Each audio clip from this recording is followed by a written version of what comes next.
مگر عجیب خبریں۔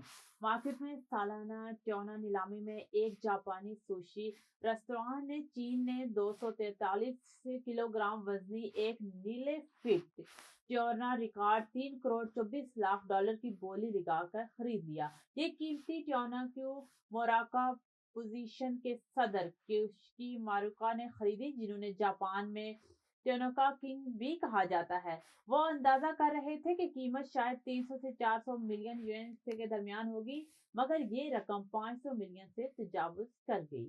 ایک برطانوی ڈاکیومنٹری ساز نے دعویٰ کیا ہے کہ پوپ لیو اس برس خلائی مخلوق کے ساتھ پہلے ممکنہ رابطے کی صورت میں ان سے متعلق خطاب کی تیاری کر رہے ہیں۔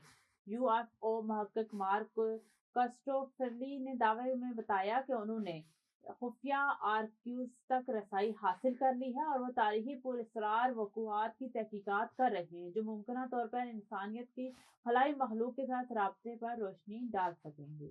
چین نے دنیا کی طویل ترین ایکسپریس وے سرنگ کا باضابطہ افتتاح کر دیا۔ یہ ایک اہم انفراسٹرکچر منصوبہ ہے جو شنجیانگ کے خود مختار علاقے میں تیان شان کے نام سے ٹریفک کے لیے کھولی گئی ہے، جس کی لمبائی تقریباً 22.13 کلومیٹر ہے، جو چین کے شمالی مغربی علاقے شنجیانگ میں تیان شان پہاڑوں میں بنائی گئی ہے۔ یہ دنیا کی سب سے طویل ایکسپریس وے ہے جو براہ راست شاہراہ کے نیچے سے گزرنے والی سڑک ہے۔